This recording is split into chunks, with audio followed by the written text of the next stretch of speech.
Welcome to That'll Preach. This is Brian, your host, and we have another great conversation lined up for you. We had him on a little bit ago, and he was talking a little bit about how to have sane discourse in an insane kind of age, and he had a lot of wisdom there, and a lot of you guys really appreciated his insights. So we're bringing him back on again. We have Dr. Alastair Roberts, a newly married man hailing from the United Kingdom, sporting quite a ferocious beard, quite impressive. And we're glad to have you back on, Alastair. Thank you for having me. Well, one of the things that we've been anticipating for a while, at least I know people who have followed your blog or seen you on Twitter or followed your daily biblical reflections on YouTube, is the mythic magnum opus of your career, Heirs Together, right? A Theology of the Sexes, talking about what do we mean about how do we have a biblical sort of anthropology or an understanding of men and women.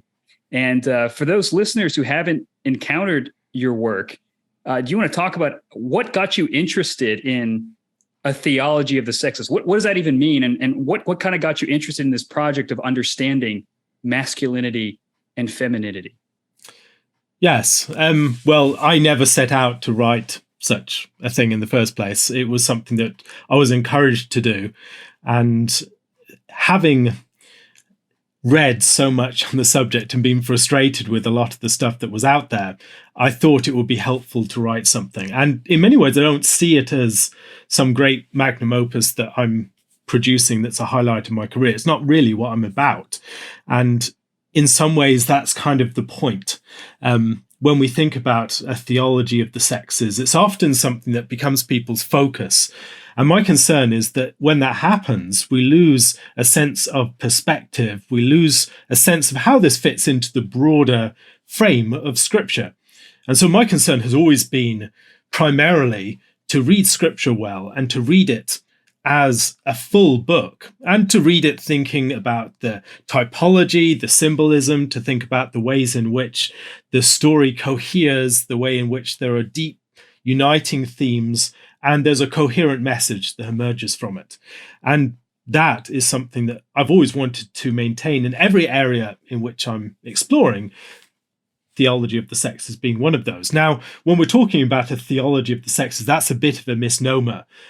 It suggests that there is something very peculiarly Christian about this account. And to an extent, that's true. But what I'm providing is a Christian account of the sexes that is not tied to theology proper so much, the sort of study of God and the things of God.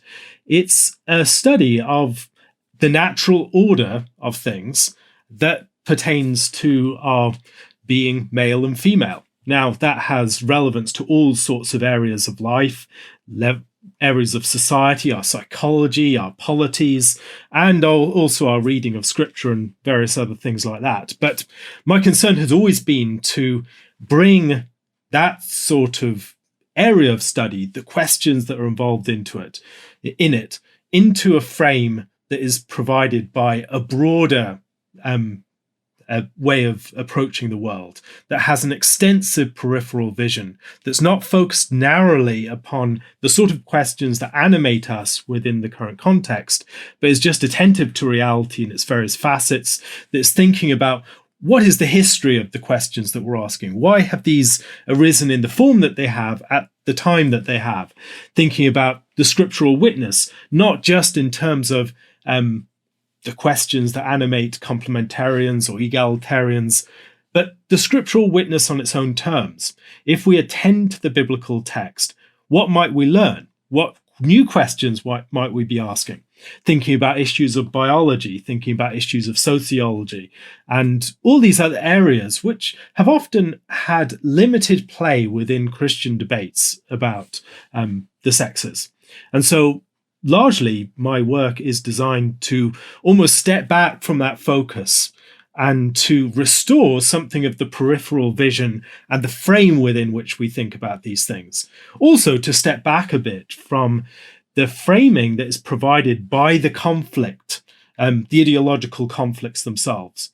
So often when we're approaching these subjects, it's framed in terms of our theological and ecclesial struggles over different camps, complementarian, egalitarian, and what people may be hoping for is a book in which I present the complementarian position, that this is the definitive account of the complementarian position. That's not quite what I'm attempting to do, although I am a convinced complementarian. What I'm trying to do is to approach the Bible and the world on their own terms and attentively to give an account of their realities and to engage with those in a way that is not primarily concerned with winning some argument that we have against some other camp, but teaching us to be more attentive to the world and to have a way of thinking and speaking about what it means to be male and female within that world in a richer, fuller, and more apt manner. And so that has always been my project, and that is something that began several years ago in the form of this particular book. And it is something that has not been abandoned, but has been put very much on the back burner for the last while. I'm hoping to revisit it and to actually finish it within the next few years. So I'd appreciate prayer on that front. But it's a long-term project, in part because there is so much that has to come to bear on these questions, and partly because when you follow the debates that people have had about complementarianism and egalitarianism, they've been so narrowly fixated that a lot of the biblical and the natural and other data that we have within the world, the things that should come to bear upon those questions, have just been filtered out because they don't answer to the sort of questions that we have. So when we're reading the scripture, for instance, very little is said about books like Leviticus that have quite a lot to say about male and female in their own ways, but in ways that don't actually fit our questions very well. Same with Song of Songs or some of the wisdom literature. Or we might think about the narratives of scripture that have extensive gender patterns that, again, we tend to miss because it's not where we are looking for answers to our questions. I appreciated the way you spoke about stepping back. I think when you talk about a fixation with particular verses or particular words in the Bible, it's almost like there's something assumed underneath it, like that you're actually not trying to make it a narrowly theological project, but you're talking about how reality itself actually works. And it seems like you're trying to uncover that kind of architecture underneath the way that we actually live and the way that we actually operate as human beings, as men and women. Yeah, so I think that's one of the problems that we do have with the debates about complementarianism and egalitarianism. They're both isms, and there's a sense of an ideology at play, which can be complicating. When you actually attend to the way that people live and to reality itself, you see these patterns that are very clearly gendered, and there is a recognition of gender difference, but without a very strong sense of roles in many people. These are just the natural grain of reality that people are working with. And so when we talk about concepts like headship in scripture, the point of scripture is not the man must be the head. There is this complicated gender ideology that we must adhere to. Rather, the statement is the man is the head. It's not a matter of something that is a set of rules and roles that we need to live out primarily, although there are ways in which we need to live in terms of that, and we can live with the grain of that reality.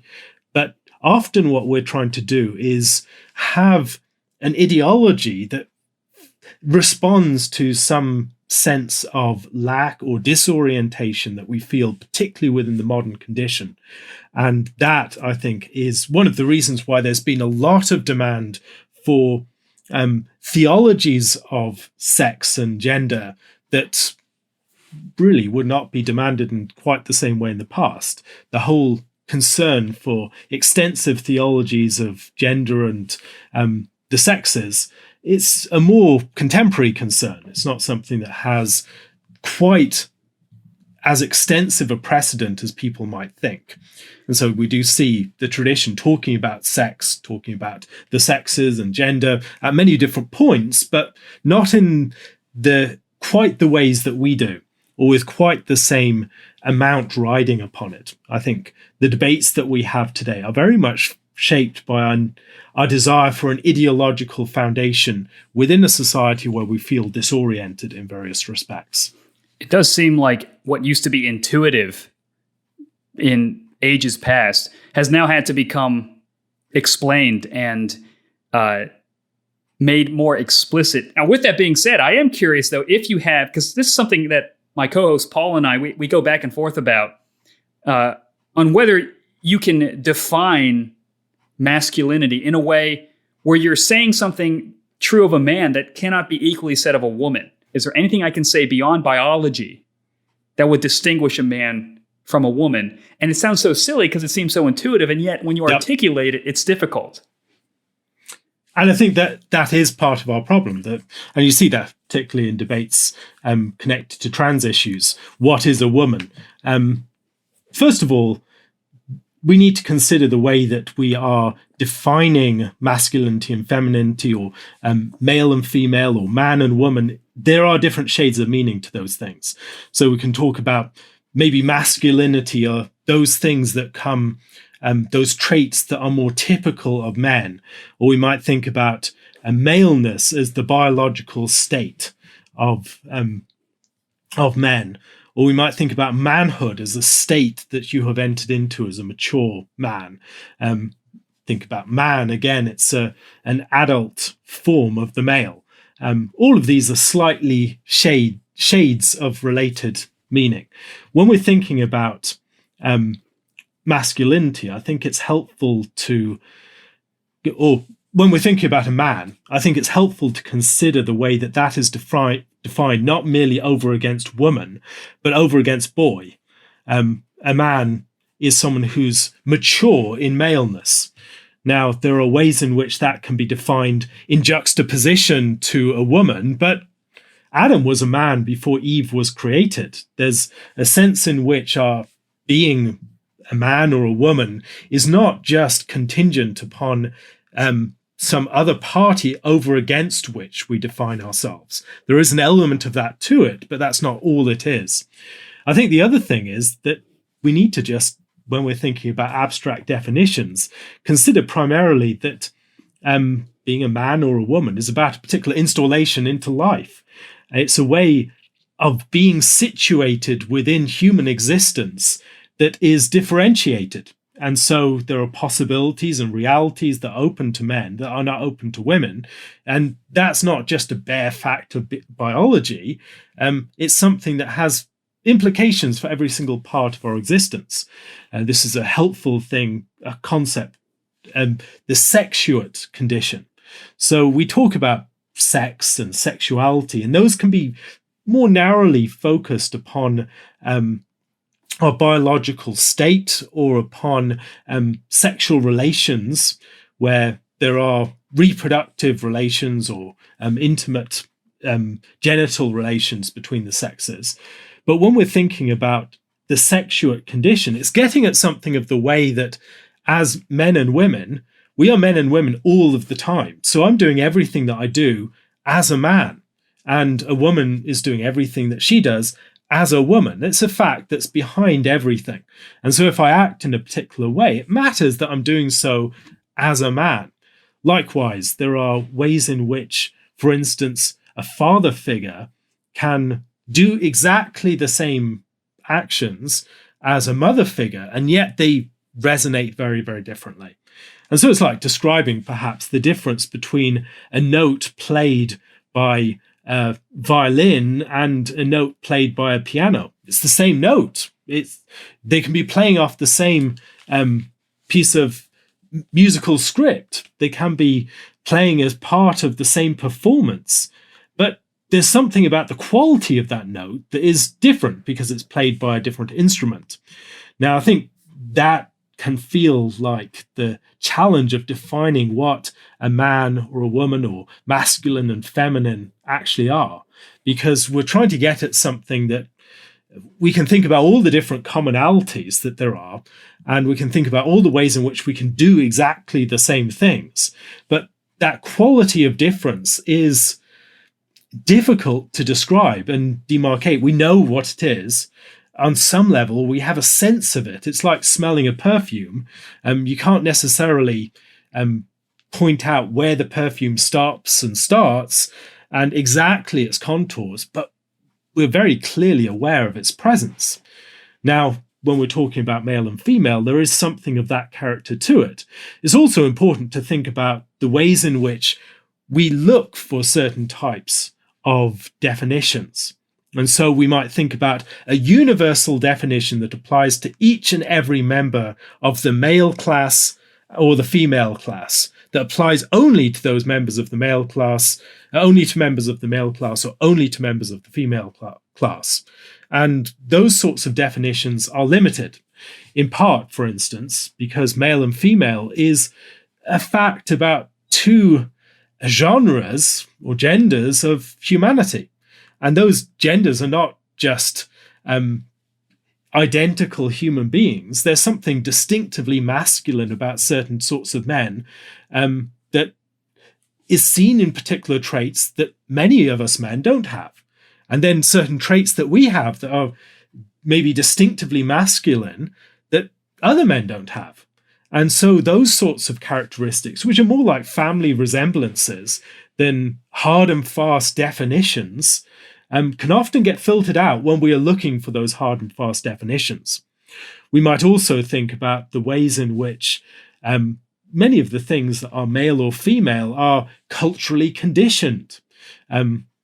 There are ways in which being a man in some societies involves very different things from what involves in others, and yet go from society to society, and you can see a logic to it. There's something fitting about the cultural expectations for male and female, and you can go to all these societies and you're not going to be at risk of mixing up the two sexes. You can recognize every single society divides men and women in with different cultural norms, but every single society has that division, and every single society you'll find men and women are recognizable, and if they were mixed up behind your back and you arrived in that society, you would know that something was awry.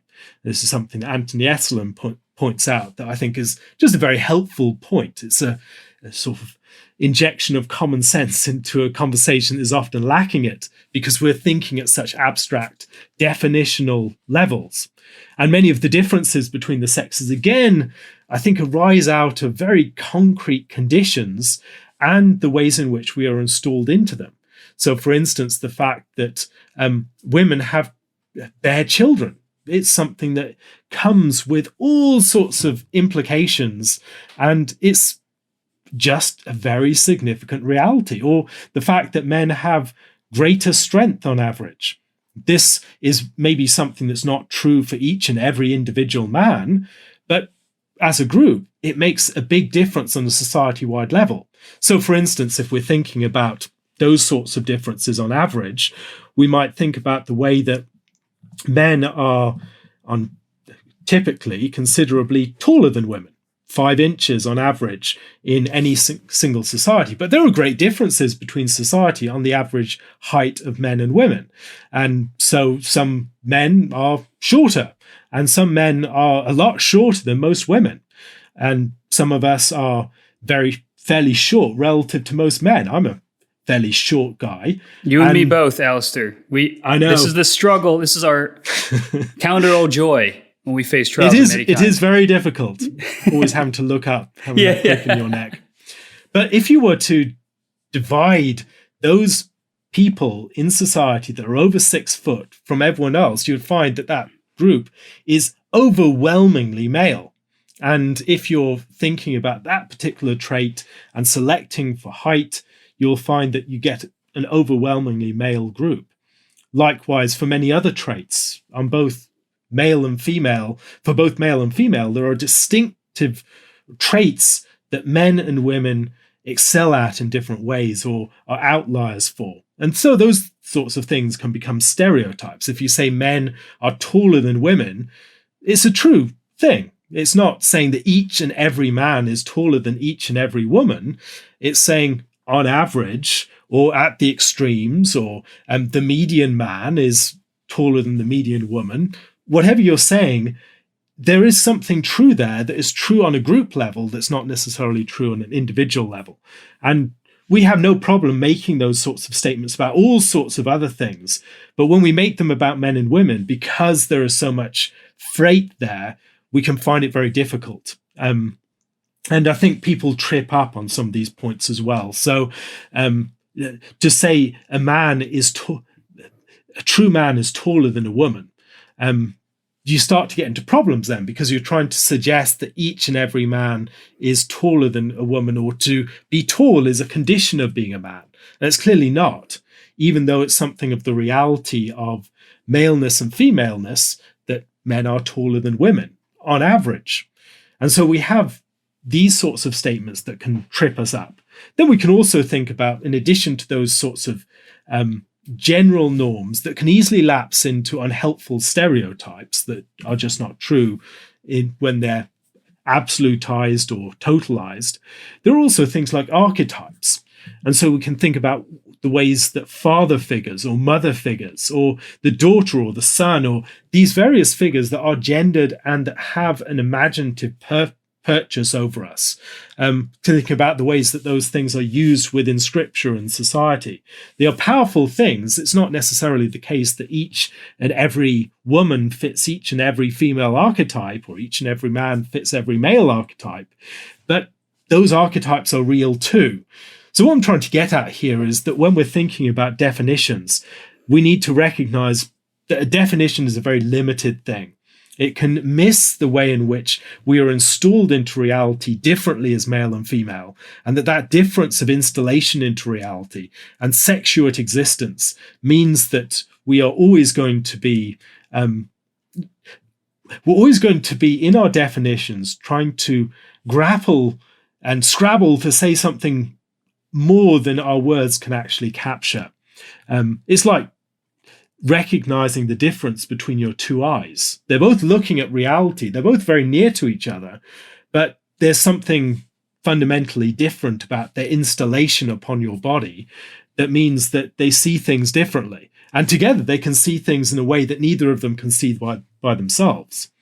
And I think in many ways, when we're dealing with male and female, we have similar realities. There are psychological tendencies of the sexes. There are ways of experiencing and seeing the world, of inhabiting the world, of experiencing your body, of relating to the other sex and relating to your own, that are different between the sexes, not absolutely for each and every individual. And when we're looking for definitions like that, we'll just screen out so much about what is true about the sexes, because we're looking for this universal, absolute definition. Likewise, when we're thinking about the illustration of two musical instruments playing the same notes, it's similar things when we think about virtue or various traits. We might name the same, we might think of a single virtue that has very different ways of being expressed in a man and a woman. Both men and women can be courageous, but what courage looks like in a man will probably be different from what it looks like in a typical woman.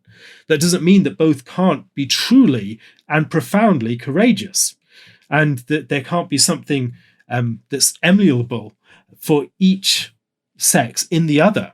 And nor can it mean that we are so hermetically sealed from each other that we can't learn from each other's way of approaching and experiencing and inhabiting the world. So those are some of the reasons why I would be cautious about the urge to get a definition. That doesn't mean that there aren't ways in which we can start to pin certain aspects of the picture down. We can think about the biological realities and then work out from those, thinking about the ways that those install us in life and open up certain possibilities. For instance, being a husband or a father, how is that different from being a wife and a mother? Think about the ways in which there are being members of our own sex, and the ways in which there are differences in the ways that we relate to each other and we relate to our own sex. And all of those things, I think, are best provided when we step back, avoid the very narrow demands, I think, of hard and fast definitions. Recognize, for instance, the existence of family resemblances, those sorts of definitions, that there are things that are true of a group that are not necessarily true of each and every individual. So we might talk about he has his father's nose, or he has the family ears. Not every single member of the family has to have the family ears, but there will be some members of it that will have distinctive features. And taken together, you'll be able to recognize members of a family often, even though they have very different features. And it's the overlapping or similar features that mark people out. And when we're thinking about the sexes, it's a similar sort of thing. When you're trying to define men and women, you're often trying to define them relative to certain criteria that can take different forms. So, for instance, are men more courageous than women? Well, courage looks different in men than from women in typical situations. And so there are ways in which there are plenty of overlaps, but there are also differences. And then we can think about the ways in which there are a lot of different traits in which the sexes both have those traits. But those traits occur with different weightings, with different sorts of relations. And there's a sort of differing constellation of virtues for each of the sexes. Those virtues can be the same virtues, but some appear with a different sort of brightness or color than they do in the other. And so I think thinking about the way that we are looking for a definition is a good place to begin, because often we are looking for the sort of definition that will necessarily narrow our field of inquiry, limit the degree to which we're seeing the phenomenon that we're trying to perceive, and leave us dissatisfied with our purchase upon something that is very really there. We feel it, but we can't yet put our finger upon it. Well, when you speak about the family analogy, and I think it's a helpful analogy, you don't want to have a sort of an essentialist definition that is going to screen out people who don't share every single trait of manliness, but there's enough of a similarity that you know it when you see it. What is it that alerts us in the same way that we know it when we see it? What is it that alerts us we know it when it's not there, when it's the opposite of what it ought to be? What would be the grounds for saying something is effeminate? There is a way to be a man and yet not be manly. And what is that? What is that thing? Yes, I think that's we've got, on the one hand, the danger of having overly narrow definitions. On the other hand, definitions, part of their point is to bound a particular group or define it, and not necessarily with absolute boundaries, but with clear enough that we know the object of our inquiry. We know to some extent when something falls outside of that category. And so, first of all, we need to consider the fact that there is a difference between being male and being a man, or being manly, or being masculine. All of those things are slightly different. So being male is just that biological state. Being a man is being an adult version of the male. If we're talking about being manly, it's being marked in those characteristics that are more typical or noteworthy among men.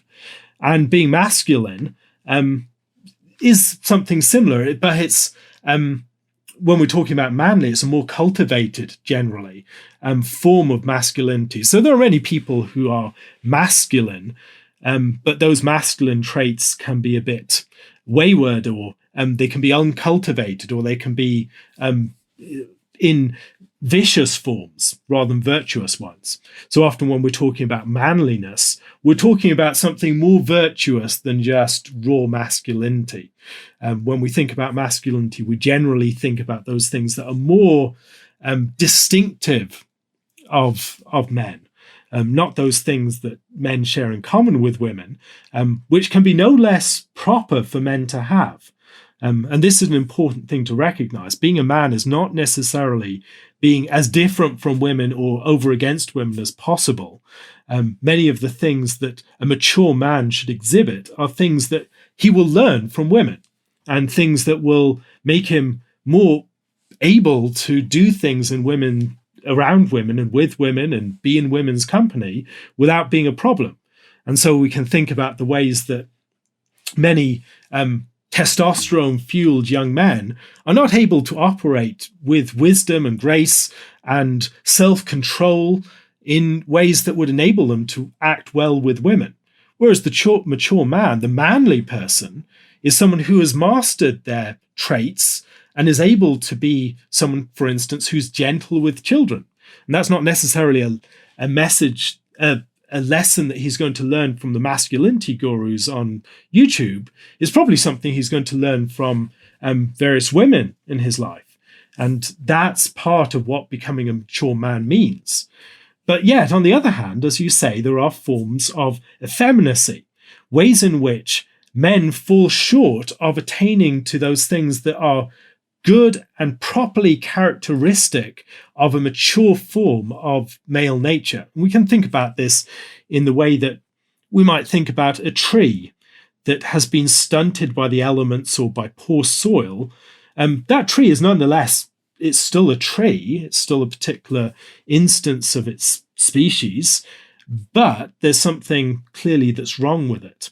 There's something about it that has been stifled or stunted or prevented from rising to its full stature. And we can see that in various cases where men are not given, and this is where I think it's often helpful to describe the conditions under which men can become effeminate or fail to grow into a full masculinity. Often it's when they are in situations that are not conducive to their full growth in male sociality and in ways that would form them into a healthy inhabitation of that. So I think particularly the ways in which men need father figures in their lives, or they need a context where they have a brotherhood, or they need a context where there is a sort of intergenerational male community that are forming young men into doing things that enable them to find strength of agency, dignity of agency, to practice courage and these sorts of things that are traits that are not necessarily exclusive to men. They certainly aren't exclusive to men, but they have something of a necessity for men that they don't necessarily have for women. A man who's cowardly is his manhood, his masculinity is thrown into doubt in a way that a woman that is not brave, her femininity is not thrown into doubt in the same way. And so there are different traits that are more distinctive or necessary to, or more central to or focal within masculinity or femininity. And when we're thinking about effeminacy, again, another thing to bear in mind is that our definition of this can often be a narrow one, certainly compared to the tradition, which would include many things that we would not think of as effeminate at all. Many men who, for instance, are constantly going to the gym and building up their muscles and very much focusing upon building a macho image, according to the tradition, many of them are involved in a sort of effeminacy. They're fixated upon their image, they're fixated upon, or they may be given to particular pleasures, and much of our idea of masculinity, when it's formed around consumption, can be characterized by what the tradition might have seen as a certain sort of effeminacy. So there's a danger of having a sense of masculinity and giving off strong macho vibes as the measure. The tradition will often have a far more expansive and subtle understanding of what it is that is truly masculine and what is falling short of that. And so in the same way for women, often what we think of as more feminine can be falling short of what a woman should be. A lot of femininity in our society, the vision of it is the sort of overly precious, acutesified thing, whatever. And that's not really the vision of femininity that we have within Scripture. The women of Scripture are often far tougher and resourceful, and they have a certain sort of agency and cunning and ability, and they're not necessarily fixated upon appearance or cutesiness. And yet our cultural vision of that, where we're trying to lean into a sort of performative hyper-femininity for women, can be a falling short of that. And so I think often what one of our problems is, because we've lost a sense of the constitutive reality of being male or female, we have to have it as a performative reality. And so we have to perform as much as possible what it means to be a man or be a woman. And we end up becoming sorts of caricatures or stereotypes that really we miss part of the range and the repertoire that a true man and woman should have. So a true man should be able to be gentle and peaceable, should be able to be artistic. Think about a character like David. David is a warrior, but he's also a musician. He's someone who writes heartfelt poetry. He's someone who is a man who's passionate, and he's a lover. He's someone who is a leader of men, but he's also someone who can who can win the hearts of women. Now, when we're thinking about the modern vision of masculinity, when you're trying to perform a macho identity, it can often lose aspects like that. On the other hand, if we're trying to have the sort of new man, the sort of feminist male, they lose other aspects of it. And there's a stuntedness and a loss of the repertoire that a true man should have when the man is just playing out the tame norms of modern society. We need to be self-mastered, but that doesn't necessarily mean we should be tame and hyper-domesticated. And so I think these are the sorts of questions that maybe highlight that if you want to get to a healthy understanding of masculinity, this is not the best place to start from. Our society has a lot of mixed up notions that I think lead Christians in response and reaction to those to maybe fall into overly prescriptive and performative models of what maleness and femaleness, masculinity and femininity, manhood and womanhood involve. So when you talk about there is a performative masculinity that itself the tradition would call effeminate, this kind of desiring this attention, it's the same kind of thing that drives, the cutesy feminine woman who just wants attention. It's the same kind of drive. It's actually effeminate, right? That now, what is it about you call the male feminist, that kind of archetype, the beta man, whatever you want to call that? What is it about that specifically that we go, that's not a mere diverse expression of masculinity. That is a lack of what is the lack? What are they lacking without falling into the trap of saying, well, anyone who writes poetry or weeps, which David did, and he was a warrior too, you can have both. But there's something, what is off about that quote unquote male feminist that we would classify as effeminate? Yes. Maybe taking a step back from this and thinking the earlier statement I made about the man being described in Scripture as the head, that is just a fact of reality as Scripture presents it, not just something that is a prescription or something that we need to have as a set of rules and roles. I think that can be a helpful place to start. So when we see masculinity functioning as it ought to, there's a sense in which the man sets the terms, sets the tone and sets the pattern. And there is a way in which that is lacking in the man who's just the man who's just oriented to the woman in his life, and that's all he's oriented to. In Scripture, what we see is the man is created and given a mission, and then the woman is created to be a helper suitable to him, a true counterpart, someone who can be a counterbalance to him, someone who can be, as it were, the eye next to his eye so that they can see in perspective together, or the hand alongside his hand, that they can grapple with the world together and have dexterity and ability to manipulate reality because they are working together. Now, when we're thinking about that relationship, that can go wrong in a number of different ways. And one of the things that we see, I think, in the effeminate man that you describe, or the sort of feminist model of the man that is not actually really appealing to many women, is the fact that that's a man who's abdicated his headship. It's not that the woman has become head. It's more that that space has just been vacated. He's not doing what he should do and could do, and what would render him a fuller man. That doesn't mean that it's a status of authority over the woman, which is often how people misunderstand it, I think. That's not primarily what's going on.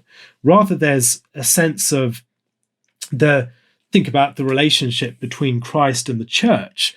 Christ is the head of the church. That doesn't primarily mean that he's the boss of the church. Rather, it means he's the one that stands as the preeminent one in the church, over the church, leading it and representing it out into the world. He has a mission. He has power out into the world. And the church is empowered by the fact that it has Christ as its head. Now, we might think about that sort of headship as, okay, that's authority over, and that weakens us as the church, that Christ has authority over us, and so we're in a position of being subjugated, of being lacking. Somehow authority has been taken from us because Christ has this authority. Whereas that's quite opposite. Rather, because Christ has this authority, we are authorized and empowered as his people and as his bride. Now, in the same way, the man as the head is one who has been given a mission, a calling, an agency within the world, and power to impact upon the world that he should be leaning into. It should be a mission out into the world that he leads the way in, and the woman coming alongside him as a helper. Now, when that's done well, it can be very attractive for women and for men, because the men see that you're making an impact upon the world, you're exercising your agency. And the women see that this is a man who's listening to my counsel and taking my advice, who respects me as a true counterpart and helper, and is using his strength not over me, but in order to empower a common mission. And so when we're thinking about often the vision of the feminist male, it's a male that constantly has to step back, to abdicate that sort of agency that he has, the responsibility that comes with that, to stunt his ability to exercise full agency in order to make space for women. And one of the ways that that is really encouraged within modern society is when male and female spaces are just collapsed into each other. And so men are often competitors with women. And so if they exercise their agency, it's squeezing women out. And that's one of the problems that I think we do have, is a difficult one to address, because if men lean into that and into their strength, they can end up undermining or downplaying or limiting women. On the other hand, if they step back, they're not actually playing their full role as men, and often they're leaving women unsupported. And so on the one hand, you can feel if you're not leaning into that, you're not actually being a full man and supporting the women that are dependent upon you. On the other hand, if you step back from that, again, there's something wrong there. So I think we need to be aware of the ways in which this can often be a response to social forms and realities that limit the scope within which we can live out our potential and our possibilities. And I think here, what we're recognizing when we see that something is wrong, that there's a certain sort of effeminacy that's bred in those sorts of men, their lives are without a clear, self-oriented mission. And so they're not actually working out into the world. They're constantly trying to appease, to win over, to pacify, to whatever it is, to please the women in their life. And as a result, they just come across as weak. And there's something about that is just not appealing to either sex. We recognize there's something wrong there. And yet we also recognize that any healthy man needs to care about women and needs to seek to empower women. And a man that's just trying to use his power over women to subjugate women, he may be expressing a sort of masculinity, but he's not being a good man. And so that balance, I think, is a very difficult one within contemporary society. Well, again, why not just say that he's sinning, that he is cowardly? Like, wouldn't it be sinful for a woman to be cowardly? And maybe a way to phrase the question would be, are there things that are sinful for men to do that if a woman did them would not be sinful? Yes, I think what we're dealing with here, I think, is not so much a situation where something is sinful for a man but not necessarily sinful for a woman. Or maybe inappropriate. There are things that are fit when we're talking about these sorts of things. It's helpful to have broader categories like what is fitting or appropriate for each sex. And often those things will vary from culture to culture because there are different cultural norms that are trying to express and concretize and expand the reality of what it means to be male and female and give some sort of etiquette and mode in which you can be a man or a woman and relate to the other sex in an appropriate manner. Now, maybe to clarify, I guess what I'm saying is if a man is being effeminate, I don't think a woman could be effeminate. It seems to be he's going against a fittingness to his gender that if a woman were to do it would not be going against a fittingness in her gender. And I'm curious what that would be. So you use example, like cowardice would be sinful whether it's a man or a woman. But I suppose if a man failed to defend his wife, that would be an added level of effeminacy. Whereas if a woman failed to defend her husband, I don't know that would be seen as not fitting for her. Maybe that would be an example. Yeah, so as I mentioned earlier, there are ways that certain virtues function differently for each sex. They have different sorts of expressions. What it looks like for a man to be courageous is different from what it looks like for a woman to be courageous. Men are not usually defended by their wives. It's not usually a positive thing to be relying upon your wife to defend you. And that can often be a sign of weakness in a man if he just gets his wife to defend him or puts her out into the way of danger. And we see examples of this in scripture. They're not positive examples. On the other hand, there are ways that women clearly manifest courage. And we see several such examples in scripture too. And those examples of courage can be things that are expected of them under certain circumstances. For instance, the ways that they defend their children in various places in scripture. That is something that women should do. Now, when we're thinking about the differences between the sexes and the duties that are proper or the things that are more fitting to them, there are clearly differences, I think, when we're talking about virtues and such as courage. They do look very different. A man is expected to defend his wife in a way that his wife will not be expected in quite the same way to defend him. Now, there will be situations, of course, when a wife should be expected to defend her husband. If her husband is suffering false charges, or if her husband is being slandered by some people within her community, she can stick up for him. That's something that she should be expected to do. And that's part of the problem, that we're dealing with terms that have a wide semantic range. Courage, defending, things like that.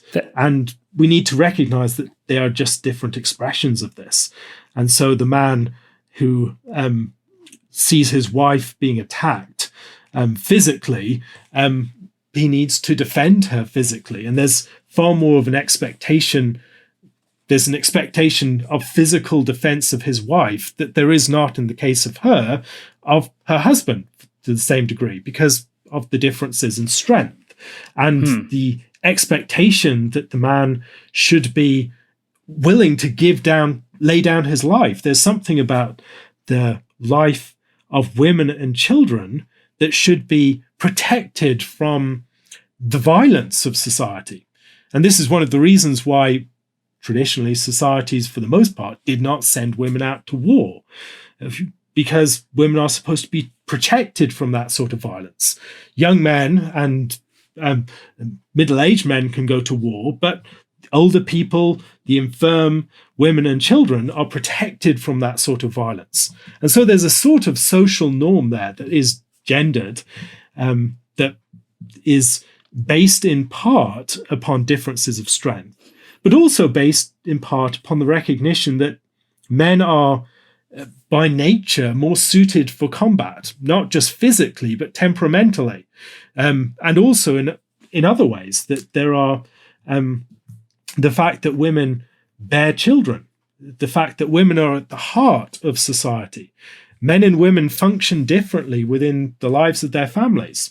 So a mother is more likely to function as the heart of her home than the man. We see this even in the ways that houses are organized. If you look at homes are organized, if you go into the typical home, you'll find there's an implicit ordering of the space where the central rooms of the house belong to the woman. They're her realm. That doesn't mean that, they belong to the whole family, but she is the one who sets the terms for them. She's the one who sets the tone for them. She's the one who generally will determine the decor, the person who will determine the ways in which people behave and don't behave within them. And that generally applies over her husband too. She will have requirements for how things should be left. And the man, on the other hand, will be more likely to have the rooms at the periphery of the house that are more focused upon agency and certain forms of activity out into the world. So the garage or the shed or the basement where he's maybe creating things, or the attic or the office, those sorts of rooms are more likely to be the rooms in which he operates. And that's just because men and women have different tendencies. And we recognize also that there is something about women as a group and also individually that is central to society in the way that men are not. Societies, the glue of societies and the internal heart of societies is really given by women primarily. Men may be the head, but the woman is the heart. And we can see the way this is, on one level, is a physical reality. When a woman bears a child, it's her body in which the unity of the couple is physically manifested and formed. And when that child is born, it's born from her body. That child nurses upon her body. Her body is the uniting force, but it's not just her body, it's her whole presence within the world. She has an intimacy with her children and with her husband that mediates between all of them. And so when a woman dies, there's a sort of gaping hole left at the heart of a family that is different from the hole left when a father dies. And both of those holes are immense holes, but there is a difference between the two. And so what we're trying to get at here is often definitions not the best ways to get at them, but they are very real realities, and I think we can feel them quite forcefully. Now, in the case of the sort of effeminacy you're describing, it's a world that has been so focused inward that there's no sort of outward action, there's no sort of mission. And so it's a thoroughly domesticated realm where the man is just a sort of lapdog for the women in his life and trying to be obliging and inoffensive. He's got no mission, he's got no drive of his own, there's no movement out into the world. And we can sense there's something missing there, and that there's something awry with that sort of man. Likewise, a woman that does not form a world around her, does not create this realm of life. We recognize that there's something that's missing there, that if she's not trying to form some sort of community, some sort of realm, even if she has no children, she can be forming that. And I think there are different ways in which women do this. There are different ways in which, even when women and men are doing the same tasks, the same activities ostensibly, those can register differently. And so, for instance, often the ways that we talk about men and women doing the same career will reveal the different things that they are seeking to achieve through them. And so the woman can often be seen as cultivating a life, as a sort of artistic endeavor. She's creating an identity in a way that the man is not necessarily trying to do. He's maybe trying to emphasize his agency. And those differences are not as hard and fast as the difference between trying to form a life and a realm around yourself and to be seen and a sort of agency out into the world. They're not as hard and fast as that. Women also want a sort of agency, and men also want a certain sort of life. But when we're thinking about these issues, we need to recognize that they are always going to exceed our terms. And often what we need are different ways of describing, which often Scripture gives us. And then they will start to sediment within our understanding. And with a lot of different terms, we will maybe be able to get a bit more of a handle upon them. So it seems like when you say that the Bible talks about the male as head, and I really do like this instrument analogy. What makes the sound of a particular instrument? It's what composes it, the wood, the shape of it, the tension of the strings will produce a particular sound. And so the strength, the physical strength of a man, the emotional different capacity or whatever is going to create a kind of sound out in the world that will be distinct from a woman. And I so much of what's happening today is sort of a re-education against nature, that we don't want to acknowledge the profound reality beneath the fact that men are physically stronger, that women are the only one that are able to give birth, and that puts them in a vulnerable state. That these are not sort of biological happenings, but these are fundamental insights into what manhood a woman is without being overly prescriptive. And it is interesting how in the physical domain, where the man has greater agency, he's expected to use that to defend the physical life of his wife. But in some instances, the wife has a greater agency in the social sphere. She has stronger social networks, and there's an onus on her to protect the honor of her husband. And it just depends on what domain each one is naturally bent towards, that you can see it's the same virtue, but the domains are different based upon earthy realities that emerge organically from who we are. And I can see now rules and roles primarily. That's the important thing. That the difference between those instruments is not primarily a set of rules and roles. It's just emerging from the reality, as you say. And these things will, as a result, be operative even when people are ideologically resisting them. And that's an important thing, I think, for us to recognize. Right. So, for instance, think about how much of the feminist movement is about identifying the reality of patriarchy. And patriarchy is a way of speaking about the dysfunctional and oppressive character of much male headship. It's something that can be seen in all sorts of different areas of societies around the world. It's not something that seems to have a single historical root. It seems to arise from natural realities that go wrong. And so when we're talking about patriarchy, it's a way of speaking about dysfunctional headship. But it's a fact that has arisen from reality itself. And this is something that can be, when you actually think about it, it's a testimony within people who are often resisting the sort of account that we're giving here. It's a way in which their own accounts witness the part of the reality that we're discussing. And I think where also, if we express ourselves carefully and interact, we can find a lot of common ground with people that we might not assume we could. And so, for instance, think about the ways that feminist movements have tended to operate.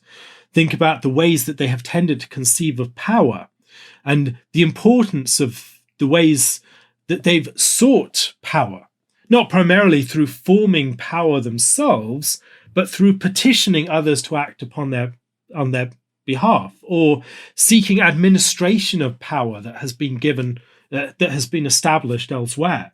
Now, those are typically more feminine modes of power. their real modes of power. And they've also thought about social power and exercising these networks, social networks. And so what we're seeing, if we pay attention, rather than thinking about the ideological framing of the opposition, just look at the material reality and the way that these movements operate and what they're pointing out within the world, we can see that we actually have a lot of, we're recognizing common realities, even though we may describe them very differently. And that, I think, can be helpful to defuse some of the anxiety that people have when they focus narrowly upon rules and roles and thus upon people who are resisting those.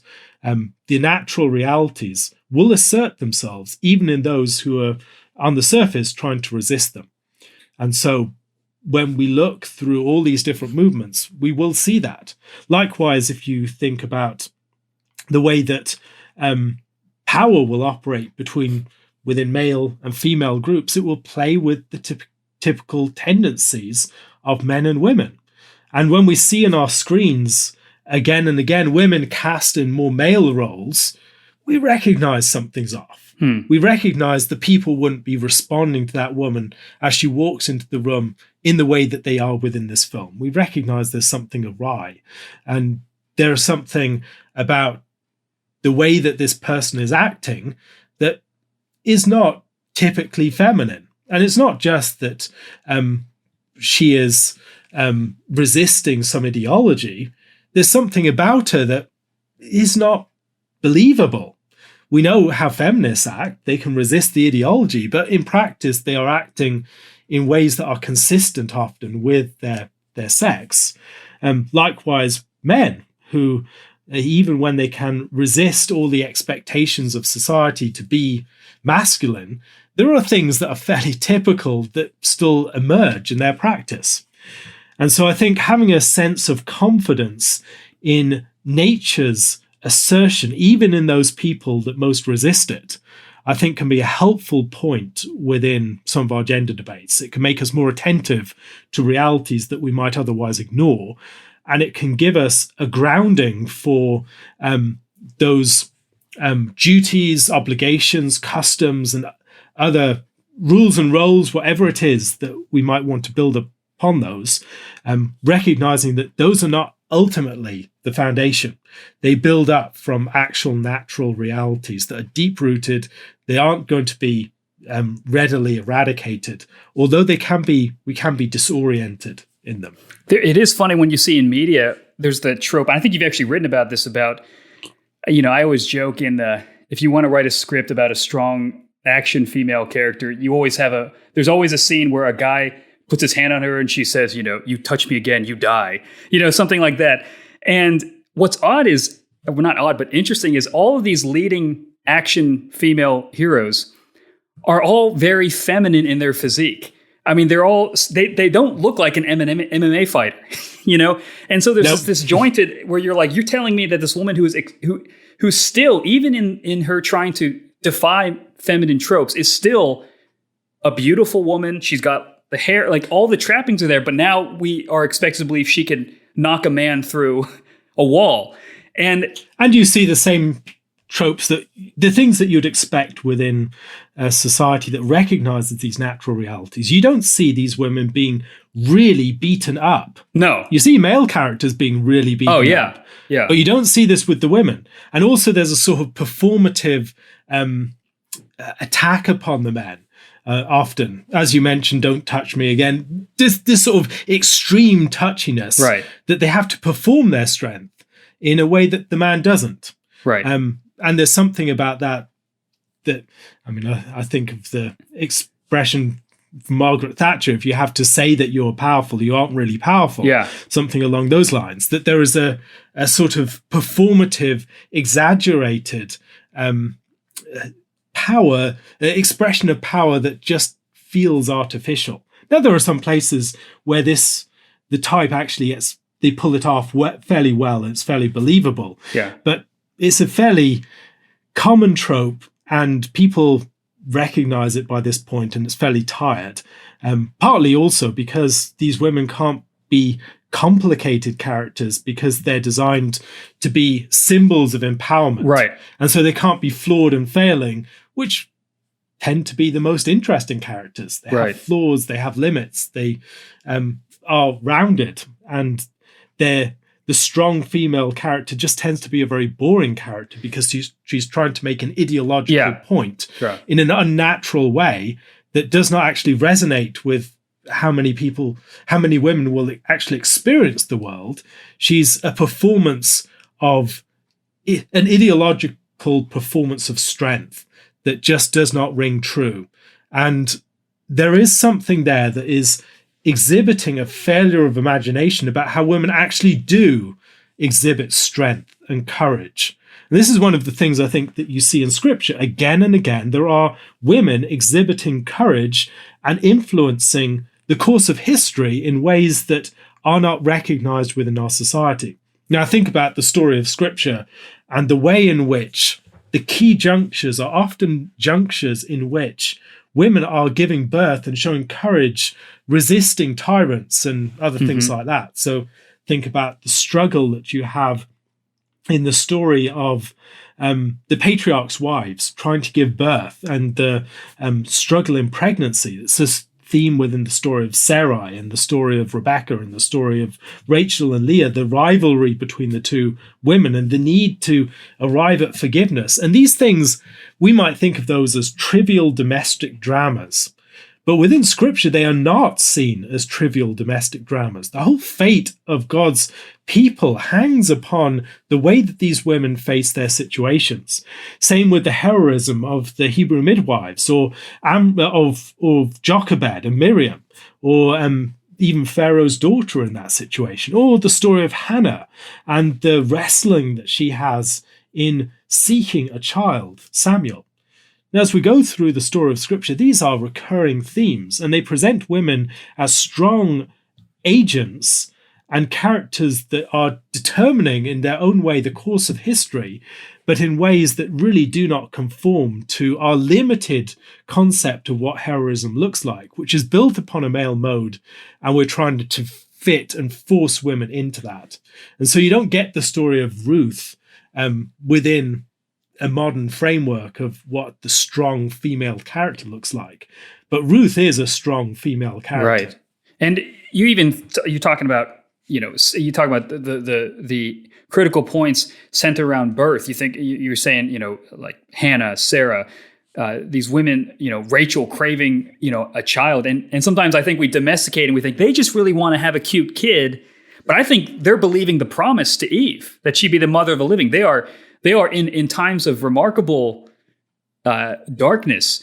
They are these bright lights of saying that to honor the call of motherhood is to remember and to appropriate the promise that God gave, that redemption will come through Eve, through this line of mothers. And also you see that within characters like Sarah. She knows that this is the covenant child, the child of promise, or Rebecca's recognition, 2 nations within her womb. This is profound. These are profound things at stake. Or think about the story of Hannah, and in her prayer, the way that she expresses that this is portentous for the turning of the tables of the nation. Likewise in Mary's Magnificat, all of these women recognize in their struggles that the fate of kingdoms, the fate of peoples are at stake, and that what they do and the ways that they have private dramas that may not be seen on the national stage is no less significant for the destiny of the nation than the actions of soldiers going out to war. Now, think about the thousands of men that we read of dying in battle in the Scriptures, just as part of a number. And think about the women that we read about struggling in birth. Which ones are recorded for us for the most part? There are examples of men who go out to battle, but there is so much focus upon these women struggling in birth that I think it should chasten our sense of priority, and also just more socially our sense of priority. Because often it's very easy to say we should value more women in the life of the family and the home, while leaving the home as this marginal realm on the side of society and investing all of our interest and activity and agency in pursuits that lead us away from that, rather than actually centering it and giving it the dignity, and women within that realm the dignity that they should have. And likewise, recognizing the home should be central for men. Yeah. It used to be. And it used to be. It did. And what we have is men who've abandoned that. They've been devoting their agency elsewhere. Suddenly that realm becomes very weak and pitiful, and it doesn't really offer much empowerment for women. And men are supposed to be actually empowering women in various ways and enabling them to expand in their work. And when men are investing all of their energies and activities and strength elsewhere, women will naturally want to go to those other places. And so what we fail to, when we fail to coordinate our labors, there will be transformation of society. And I think this is one of the things that we're seeing within modern society. And it's a crisis on many different levels, not least with falling birth rates, because we just have not invested within the life of households. It always strikes me how oftentimes in these modern evangelical sort of gender debates, many egalitarian, will say, well, look at Deborah.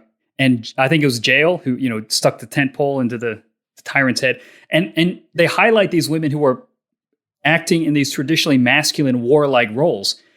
And it's interesting how when we think about elevating women, we think about the women who do these, are war heroes or, killing people. And although it's worth thinking about the ways that characters like Deborah and Jael can give us a fuller understanding of what it means for women to be exercising that motherhood, for instance. Because Deborah presents herself not primarily as a war hero, but as a mother. She's a mother in Israel seeking to raise sons.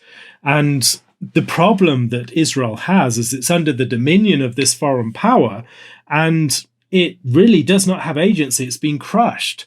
And so within many of those societies, you just have the clamping down upon the men. The men don't have agency because the men are crushed in various ways, or they're killed, or they're enslaved. And so the society becomes more feminized. And that is not presented as a good thing in Scripture. Right. Deborah is not happy that she can actually exercise her female power over the men. And this isn't an image of a progressive, positive society. She's actually trying to reestablish something. Yeah. Yes, yeah. It's an image of a society that has gone wrong. Right. And what she wants, ideally, is men like Barak and others to step up and to actually be able to defend Israel so that she can actually fully, and other women within Israel can actually fully express themselves and be free to be mothers and to be exercising a significant social role, which a true motherhood should involve. I mean, if we think about the images that we see in places like Proverbs 31, this is not just a woman who's consigned to a domestic realm that is marginalized from society. She exercises a fairly central role within society, with influence and with weight and dignity. And that's one of the things that we've often lost within our societies, which makes it difficult for us to have these debates well, because we're arguing often, it seems, for women to restrict themselves to a realm that cuts off most of the things that they should be doing, most of the things they've been gifted to do. And the whole debate about should women remain at home is just misconstrued, because most of the things that women should be doing are in the workplace.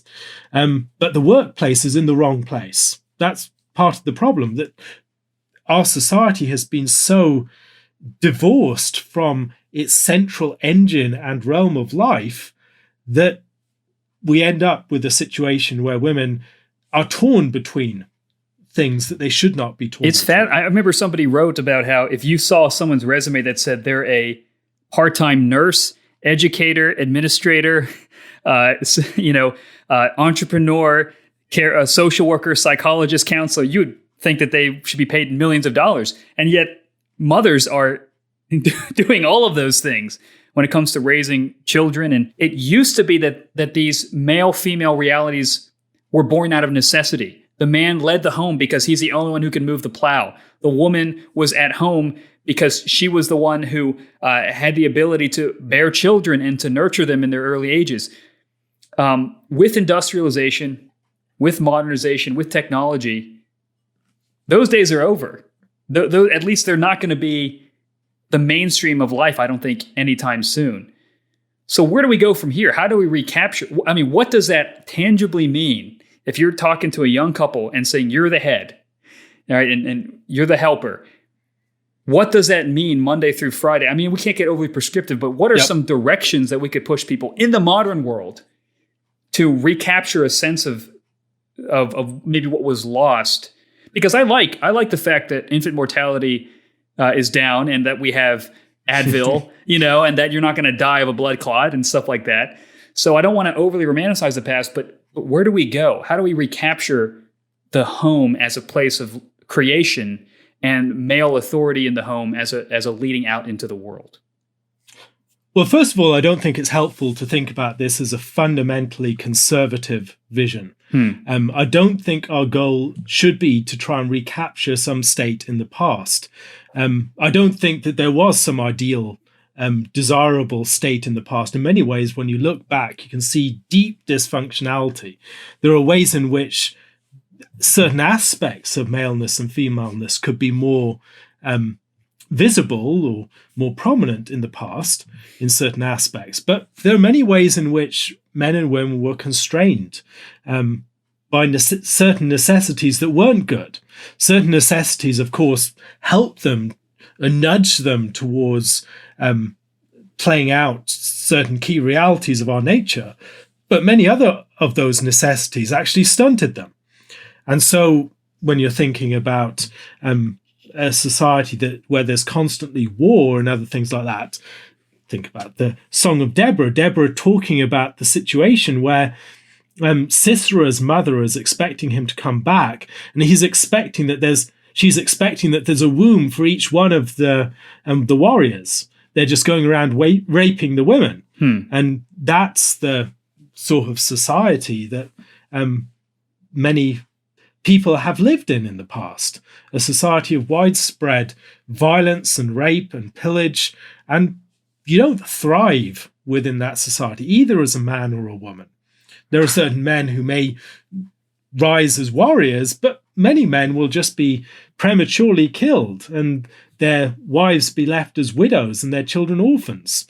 There'll be many men who will be raised without father figures, or men who will suffer the loss of their children through illness and other factors. So we should not romanticize the past. What Scripture presents us with is, I think, a vision of how things ought to be. And that is something from which we, looking at the past, can learn certain lessons. We can learn certain things about our own society, recognizing its contingencies, historically and otherwise. But we need to think primarily in terms of the goods that we want to work towards. And so every single society has to make some sort of settlement between the sexes. It's an imaginative process.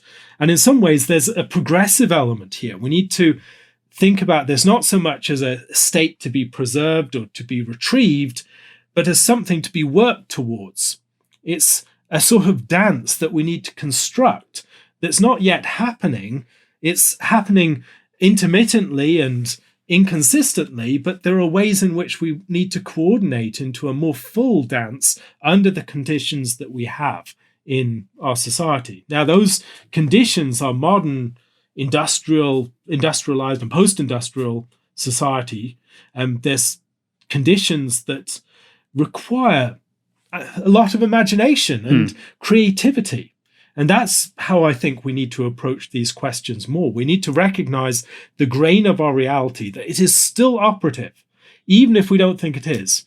You can go on the internet and you will see maleness and femaleness in operation everywhere. Right. Maleness and femaleness have not gone away, even when we're just virtual persons interacting in virtual space. We still interact very much as male and female. The dynamics of male and female sociality can be seen in social media very profoundly. And then we can also think about the ways in which those dynamics shape modern institutions, the expectations that we have, and the ways that, for instance, educational institutions operate. The norms that govern modern society have become feminized in particular ways and places. In other places, women have been masculinized, and there are ways in which each sex and both sexes have been stunted by a society that is really stifling them within their conditions. So where I would argue we need to go is towards an imaginative vision that takes into consideration the concrete material conditions of modern life, assesses those as creative tools and also as conditions that in many respects are not good ones. We need to be people who don't just take our technologies as a given, but treat them as things that equip us to create new things, or maybe limit us in certain respects. We need to develop a creative vision that brings together the sexes in a way that enables both to achieve their own thriving, and their thriving together.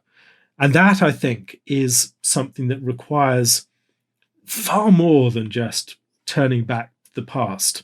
It requires deep attention to our social realities, deep attention to where those things have gone wrong, deep attention to the possibilities that they present us with, those places where they must just be resisted and they are not good to pursue, and then to, in that sort of way, move forward and to create something that does not already exist. I do not think that we have experienced a society yet which is one in which men and women can truly thrive as the Lord intends us to.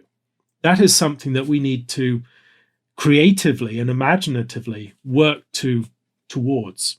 You're helping us I think, get out of gridlock here, going back to some Friedman stuff, the imaginative gridlock when ideologies kind of clash. Go ahead. I didn't mean to cut you off. Yes, and on that front, I think a lot of it will involve breaking what he talks about, the sort of anxiety that drives our projects. Mm-hmm. And so the anxiety that drives our projects is the sense of the limited options that we are immediately presented with within modern society. And so, for instance, we're presented with the stay-at-home mother or the woman who's going out to the workplace. Mm-hmm.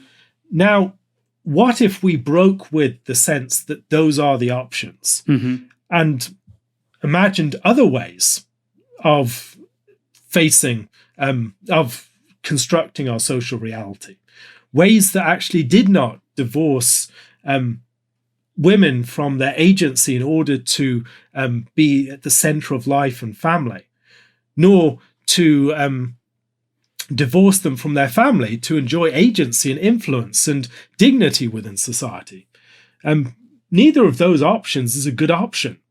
And so I think there's a lot of room when we actually step back from the anxiety that drives us, the sense that we need to choose one of these options, that we need to accept all of these dilemmas, and start to think more creatively, to recognize the conditions of reality that all of us are working with, whether we like it or not, whether we recognize it or not, and then to think about the ways that Scripture presents us with the good in some narratives, in the ways that it presents the creation situation, and the ways that it presents the redemptive situation of Christ and the church, the ways that in things like the Song of Songs, it presents a deep unity of male and female, and they're joining together in a loving relationship where each is greater for the presence of the other.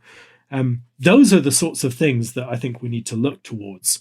And that will involve a certain break from the anxiety of the questions that may have initially propelled our inquiry.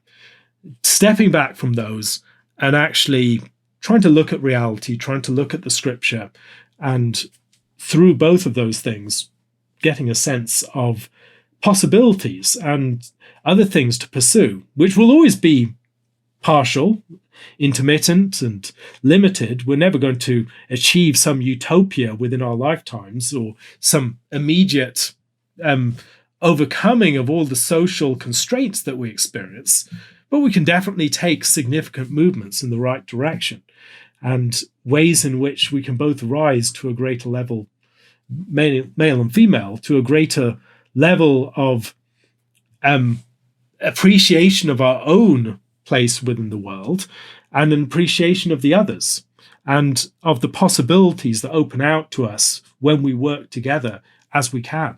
I think about how even this discussion, I'm asking about definitions and what does this mean? And I kind of wonder if it's even in the way that I would imagine right now people learn and are educated by reading a textbook or listening to a lecture, wherein traditionally you apprentice somebody. And so it's the difference between learning about woodworking as a carpenter from a book versus apprenticing with somebody and watching them work with wood and tools every day. And I'm sure if you asked a carpenter, what is the definition of a carpenter? He would sort of just look at you and say, I don't really know. But he would show you the fruit of his labor. He would show you a way of life that he embodies. And that would be more informative for you than if he were to simply explain something. And maybe that's where the anxiety comes from, because we don't know if we're actually doing what we should, because even the mode of how we determine that is sort of disembodied from organic, actual, real people around us being an example. And organic reality. If you, one of the illustrations that I've given in thinking about modern society and the way that it thinks about the sexes, the way that it thinks about what it means to be a man or a woman, and just our interactions, it's like an astronaut in space they're operating in microgravity. They experience several dawns in a single day. There's a sense of disorientation. They don't know exactly which way is up and down. And in all of these different ways, their body was not designed for that sort of context. They experience the wasting of certain muscles, or they experience nausea. They experience a sense of disorientation and have struggle having a healthy sleep pattern. All of these things are a result of some disconnect between the body and its natural embeddedness within the world of the actual planet that we are situated upon. And in the same way, if we want to know what it means to be man and woman, you need to lean into the organic realities that we're supposed to be leaning into. And so if you don't have strong male or female societies that you're participating in, if you're not raising families, if you're not engaging in contexts of intergenerational community of the sexes, if you're not learning how to relate to the other sex as a member of a sex over against them, of course you're going to have struggle to understand what maleness or femaleness is. You'll end up wanting definitions and rules and roles for things that should come a bit more organically as you actually participate in reality. And so if you want to think about what it means to be male or female, often the most important thing is to lean into those things that elicit the virtues of maleness and femaleness. You become a full man as you engage in concrete labor within the world with other men. You become more of a man as you learn how to relate intergenerationally, as a son to a father and as a father to a son. You will learn to be a man as you learn to be among brothers, to struggle to have a common project or mission. You learn how to be a man as you learn how to relate to women as one who is not a woman, but who can treat women with understanding and with dignity and with gentleness. You learn how to be a man as you form a household, as you create a realm about yourself that you're maintaining and upholding the boundaries and the foundation and setting the tone for. All of those things, it will elicit your masculinity. And what many people are doing, I think, is trying, when they've lost all of that organic stuff that's actually eliciting what it means to be a man or a woman, they're trying to form that artificially. And so it's like the situation where you're not actually developing muscles through actually working in the world, through moving around working with animals, through moving around a plow or whatever, as we spoke about earlier, or walking in the fields, or working in the forest, chopping things down. You're not building muscle that way. So you have to use machinery and artificial things as a means to develop something that would organically have developed without you actually focusing upon it. And now we've increasingly become focused upon masculinity and femininity in themselves as appearances and performances that tend to be uprooted from the actual organic realities that they were designed to serve. And so I think the primary way I would encourage people to get a grip on a biblical understanding of these things is to get back in touch with the organic realities that these are designed to serve. They will elicit and strengthen and provide the soil within which a healthy masculinity or femininity will grow. And it's in the neglect of those that we'll often find ourselves disoriented and grasping for these things that are not necessarily the most helpful. Well said. That was very helpful, Alastair. I appreciate this conversation. This was, I appreciate the thoughts you put into it. And if this is any glimpse or foretaste of heirs together, it should be a good and helpful work. And, maybe the next 20, 40 years, whenever that book comes out, hopefully that this will be something that can be more widespread. I do think you've done a lot of great thinking about this, and this has certainly challenged me and helped me think through a lot of these categories. And I appreciate your dedication to this and your thought, and for joining us for this interview. Thank you. Thank you.